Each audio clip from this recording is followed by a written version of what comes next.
फूलों की राजकुमारी थम्बलीना की कहानी। कुछ समय पहले एक शहर में एक औरत अकेली रहती थी। उसका अपना कोई नहीं था। इस बात से वह काफी दुखी थी। एक दिन वह अपनी परी दोस्त से मिलने गई और उसे कहा कि मुझे एक बेटी चाहिए। परी ने उसकी बात सुनकर उसे एक बीज दिया और बोली कि तुम इस बीज को तुम अपने घर के एक गमले में लगा देना। परी से बीज लेने के बाद महिला घर पहुंची और उसके बताए अनुसार बीज को अपने घर के गमले में लगा दिया। अगले दिन जब वह गमले के पास गई तो उसने देखा कि उसमें एक सुंदर सा फूल खिला था। वह एक जादुई फूल था जिसका नाम ट्यूलिप था। उसकी पंखुड़ियां आधी ही खुली थी। उस औरत ने जब उस फूल को चूमा तो उसकी पंखुड़ियां पूरी तरह से खिल गईं। फूल के खिलते ही उसमें से एक बहुत खूबसूरत लड़की बाहर निकली। वह लड़की फूल की ही तरह बेहद कोमल थी और उसका आकार अंगूठे जितना था, इसलिए उस औरत ने उसका नाम थम्बलीना रखा। महिला ने थम्बलीना से कहा, बेटी मैं तुम्हारी माँ हूँ। अब से मैं ही तुम्हारा पालन करूंगी और तुम्हें बहुत प्यार से रखूंगी। ये सुनकर थम्बलीना भी काफी खुश हो गई और खुशी खुशी उसी घर में रहने लगी। एक दिन थम्बलीना खेल रही थी, तभी मेढक की नजरें उस पर पड़ी। मेढक ने अपने मन में सोचा कि क्यों न इससे मैं अपने बेटे की शादी करा दूं। ये सोचकर मेढक थम्बलीना को उठाकर अपने बेटे के पास ले गया। मेढक का बेटा थम्बलीना को देखकर उससे शादी करने के लिए तैयार हो गया। मेढक ने थम्बलीना को तालाब के पास एक पत्ते पर रखकर शादी की तैयारियों में जुट गया। तालाब के बीच एक पत्ते में बैठी थम्बलीना चाहकर भी वहां से भाग नहीं पा रही थी। आखिर में वो रोने लगी। तभी एक तितली ने थम्बलीना को देखा। उसने उसे वहां से उठाया और फूलों के नगर में ले गई। यहाँ तितली ने थम्बलीना को अपने साथ रखा और उसके खाने पीने का इंतजाम करने में जुट गई।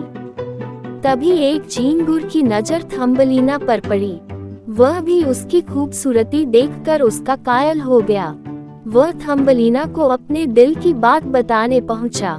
ये सुनकर थम्बलीना ने उसे समझाया कि हम दोनों एक नहीं हो सकते, हम अलग अलग जीव हैं। इस पर झींगुर के मित्रों ने भी कहा, दोस्त, ये थोड़ी अजीब है, ये लड़की हमारे जैसी नहीं है। ये बात झींगुर समझ गया और उसने थम्बलीना को छोड़ दिया। इसके बाद थम्बलीना अपने घर का रास्ता ढूंढने लगी। तभी वह भटक कर एक बिल में जा घुसी। उस बिल की रानी एक चूहिया था जो बहुत बूढ़ी थी। चूहिया ने थम्बलीना को सहारा दिया और बदले में उससे घर के सारे काम कराने लगी। एक दिन उसके घर छछूंदर आया जिसका नाम मिस्टर मोल था। वो भले ही देख नहीं सकता था, लेकिन वो थम्बलीना की आवाज पर फिदा हो गया। मिस्टर मोल ने बूढ़ी चूहिया से कहा कि वो थम्बलीना से शादी करना चाहता है और दोनों की शादी चूहिया ने तय भी कर दी। तभी घर से बाहर मिस्टर मोल को छोड़ने जाते हुए थम्बलीना को एक चिड़िया मिली जो घायल और बेहोश थी। थम्बलीना तुरंत उसकी मदद करने लगी। बूढ़ी चूहिया और मिस्टर मोल ने उसे रोकने की कोशिश की, लेकिन थम्बलीना नहीं मानी। उसने दिन रात एक करके चिड़िया की देखभाल की। कुछ दिनों के बाद चिड़िया पूरी तरह से ठीक हो गई। चिड़िया के ठीक होने से थम्बलीना खुश थी, लेकिन शादी के दिन नजदीक आ रहे थे, इसलिए बेचैन हो गई। थम्बलीना ने चिड़िया को सारी बातें बताई। ये सुनकर चिड़िया ने कहा कि जल्दी से मेरी पीठ पर बैठ जाओ, मैं तुम्हें यहाँ से बहुत दूर ले जाऊंगी। थम्बलीना तुरंत उस चिड़िया के पीठ पर बैठ गई। चिड़िया थम्बलीना को वहाँ से बहुत दूर एक फूलों के देश में लेकर पहुँची।